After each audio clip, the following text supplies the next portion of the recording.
अध्यक्ष महोदय वितरित केल्याप्रमाणे सन्माननीय अध्यक्ष महोदय, लक्षवेधी क्रमांक 2 ही नाशिक महानगरपालिकेमध्ये जे अतिक्रमण विभागाच्या माध्यमातून होत असलेली कारवाई आणि त्याच्यामुळे नाशिक महानगर असेल ह्याला अतिशय बकाल स्वरूपास प्राप्त झालेला आहे।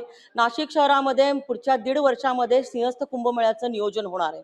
सन्माननीय अध्यक्ष महोदय, माननीय मुख्यमंत्री महोदय, कुंभमेळ्याच्या नियोजनामध्ये अतिशय चांगल्या पद्धतीने बारकाईने लक्ष देऊन महानगरपालिकेमध्ये असलेल्या रस्ते असतील किंवा इतर विकास कामांसाठी मोठ्या प्रमाणामध्ये निधी देत असताना आज शहरामध्ये जर आपण परिस्थिती बघितली तर अतिक्रमणाच्या मुळे मोठ्या प्रमाणामध्ये वाहतुकीला अडचणी निर्माण होत आहेत। सन्माननीय अध्यक्ष महोदय, नाशिक महानगरपालिकेकडून ह्या जे काही उत्तर ह्या ठिकाणी या लक्षवेधीला देण्यात आलेला आहे ते अत्यंत थातूर मातूर देण्यात आलेला आहे। सन्माननीय अध्यक्ष महोदय, नाशिक महानगरपालिकेने आज अतिक्रमण काढण्यासाठी त्या अतिक्रमण विभागाच्या एका खासगी कॉन्ट्रॅक्टरला कॉन्ट्रॅक्ट दिलेला आहे आणि त्यांच्या माध्यमातून पर अवर बेसिसवरती ते अतिक्रमण काढलं जात आहे। सन्माननीय अध्यक्ष महोदय, हे अतिक्रमणाच्या बाबतीमध्ये अशा पद्धतीने खासगीकरण केलेलं असताना प्रश्न असे निर्माण होतात की एखाद्या ठिकाणी अतिक्रमण काढल्यानंतर दुसऱ्याच दिवशी त्या ठिकाणी परत अतिक्रमण होत आहे। सन्माननीय अध्यक्ष महोदय, हा पैशांचा अपव्यय आहे, कारण पहिल्या दिवशी जर त्या ठिकाणी अतिक्रमण काढल्यानंतर त्या ठेकेदाराला त्या ठिकाणचं अतिक्रमण काढण्याचे पैसे नाशिक महानगरपालिका देत असते। परंतु माझी सभागृहातील सर्व सदस्यांना विनंती आहे, 2 वाजता आपलं बजेट असल्यामुळे 1:30 वाजता आपण सभागृह तहकूब करणार आहोत। त्यामुळे आपल्याला सगळ्या लक्षवेधी संपवायचे आहेत। प्रत्येक लक्षवेधी जास्तीत जास्त आपण 5 ते 6 मिनिटं चालू, त्याच्यापेक्षा जास्त नाही। मर्यादित बोलून आपण पॉइंटेड प्रश्न विचारा।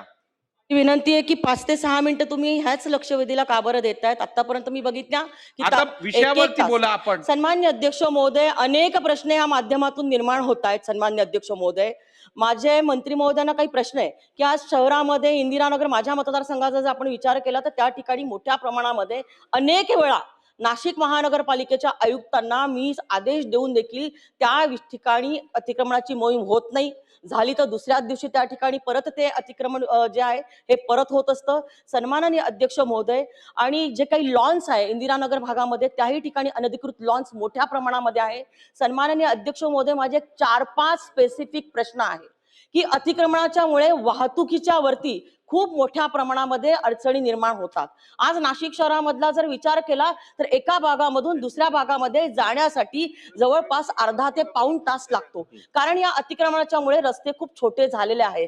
सन्माननीय अध्यक्ष महोदय, आपण जी पथ विक्रेता समिती असते त्याची निवडणूक ही 30 ऑगस्ट 2024 ला झालेली आहे।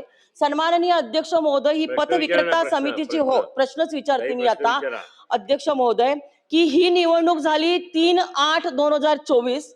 नाशिक महानगरपालिकेने महाराष्ट्र शासनाकडे प्रस्ताव पाठवला 7/2/2025। म्हणजे नाशिक महानगरपालिकेने हा प्रस्ताव पाठवलेला 6 महिने घेतले आणि त्याच्यानंतर सन्माननीय अध्यक्ष महोदय, आपल्याला बोलून नसेल याचं तर मी बसून घेते।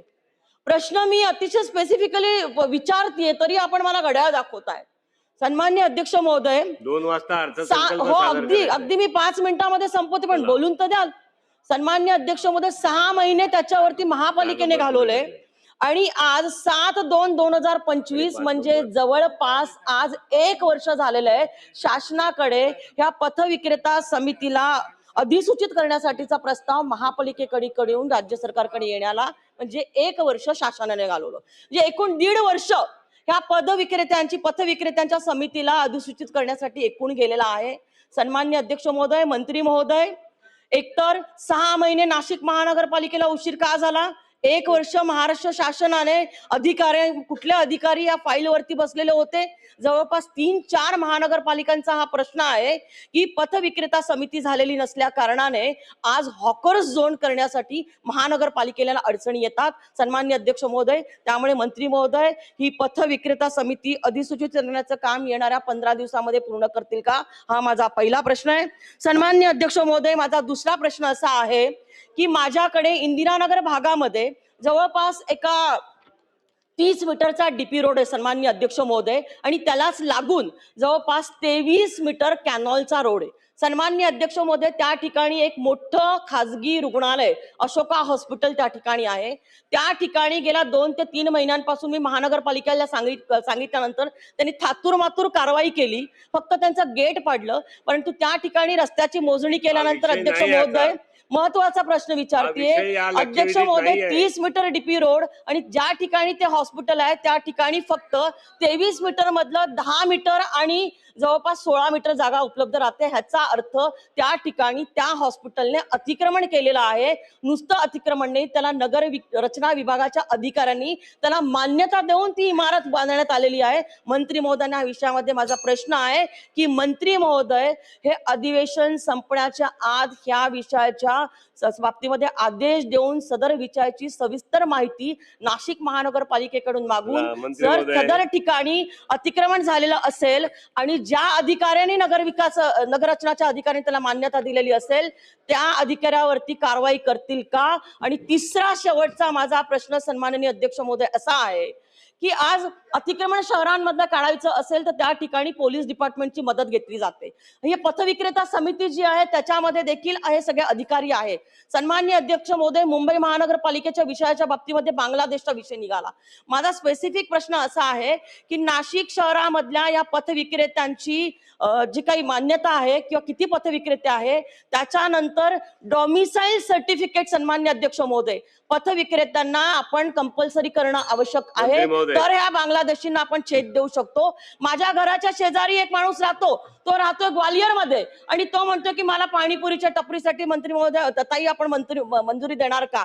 आणि त्यामुळे शहर जर बकाल व्हायचं आपल्याला थांबवायचं असेल मंत्री महोदय, तर हा डोमिसाईलचं सर्टिफिकेट आपल्याला करणं गरजेचं आहे. आणि नाशिक महानगरपालिकेमध्ये ह्या सगळ्या पथविक्रेता त्याच्यामध्ये जर बांगलादेशी असतील तर त्यांची हकालपट्टी करणं आणि डोमिसाईल सर्टिफिकेट आपण महाराष्ट्रामध्ये आपण कंपल्सरी करणार का? आणि पोलीस डिपार्टमेंट वरती ह्या सगळ्या अध्यक्ष अतिक्रमण 12 मिनिटं झाली ताई, 12 मिनिटं. नाशिक महानगरपालिकेच्या 12 मिनिटं संदर्भामध्ये 2 महत्वाचे प्रश्न सन्मान्य सदस्यांनी या ठिकाणी विचारलेले आहेत की पथविक्रेता समिती कधी स्थापन करणार शासनाकडनं. पथविक्रेता समितीची अंतिम निर्णयासाठी फाईल ही माननीय उपमुख्यमंत्र्यांकडे आलेली आहे. लवकरात लवकर याला मान्यता दिली जाईल. दुसरा प्रश्न सन्मान्य सदस्यांनी विचारला की एक प्रायव्हेट हॉस्पिटल आहे आणि त्या प्रायव्हेट हॉस्पिटलचं अनधिकृत बांधकाम झालेलं आहे, त्याच्यावर कारवाई का झाली नाही? तर त्या संदर्भामध्ये विभागीय आयुक्तांना चौकशीचे आदेश देण्यात येतील.